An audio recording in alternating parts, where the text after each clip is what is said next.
Hello বন্ধুরা, এই যে ভিডিওটা আমি স্টার্ট করছি এটা কিন্তু বাজারের থেকে স্টার্ট করেছি, একটা ফুলের দোকান থেকে।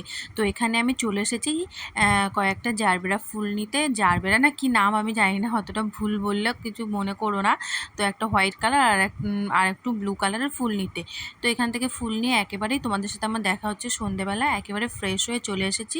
আর এই যে ভিডিওটা স্টার্ট করছি সে মানে যে ভিডিওটা করছি এটা কিন্তু আমার একটা বান্ধবীর বিয়ের ভিডিও ছিল, কিন্তু ভিডিওটা অনেক দিন আগের ছিল, আগে করা। আর এই ভিডিওটার পেছনে একটা কাহিনী আছে।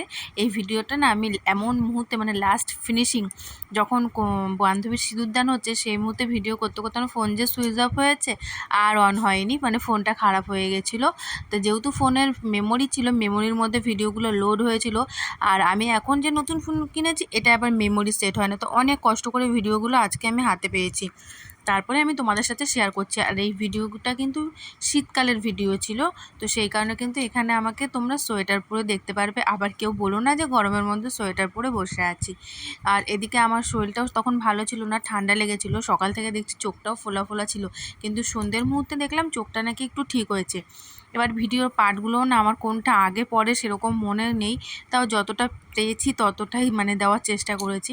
তারপরে চলো যাই, এখন গিয়ে একটু মেকআপটা করে নিই। এই যে বন্ধুরা সেজেছি, শাড়ি এখনো পরিনি, শাড়ি পরবো সবে। খোপাটা এই যে করেছি, দুটো ফুল লাগিয়েছি। আর এই যে সিম্পল সাজ, এর থেকে বেশি কিছু সাজতে পারছি না আমি একা একা। কেউ থাকলে হয়তো একটু ভালো করে সাজাতো, আর কি করবো, এইভাবেই যাই। তো শাড়িটা পরি, শাড়ি পরিয়ে কৌশিককে রেডি করবো। আর তোমাদের দাদাভাই কিন্তু এখনো আসেনি, জানি না কখন আসবে। 7:30 বেজে গেছে, আর বান্ধবী তো রেগে যাবে জানি না। তো চলো এবার পুরো রেডি হয়ে তারপরে আসছি। তারপরে মেকআপ মানে তোমরা ছেলেরা যেটা আটা ময়দা যে যা বলে থাকো, সে আটা ময়দা মেখে একবারে রেডি হয়েছি, যতটা পেরেছি ততটা। কারণ আমি তো সেরকম ভালোভাবে মেকআপই করতে পারি না, তো যা পেরেছি সেইভাবে সেজেছি। সেজে একেবারে পুরো রেডি হয়েছি। আর সিম্পল একটা শাড়ি পরে নিয়েছি, কৌশিকও ব্লু, আজকে আমিও ব্লু। আর এবার রেডি হয়ে বসে থাকবো, দেখবো তোমাদের দাদাভাই কখন আসে। এই করতে করতে কিন্তু 8:30 বেজে গেছে, কিন্তু তোমাদের দাদাভাইয়ের দেখা এখনও নেই।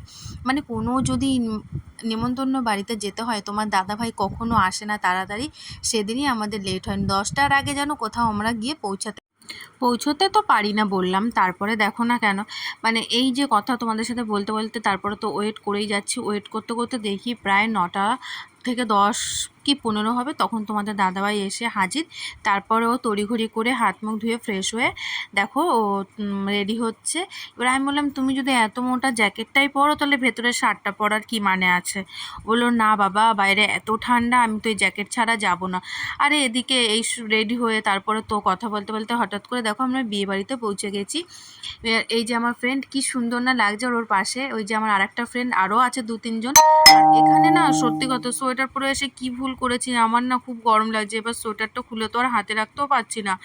তারপর ছেলে সামলাবো না আমি নিজে সোয়েটার সামলাবো। তারপর দেখো একটু পকোড়া খাওয়া দাওয়া করে নিলাম। পকোড়া খাওয়ার আগে কিন্তু কফিটা খেয়ে নিয়েছি, কফি খেয়েছি তারপরে পকোড়া।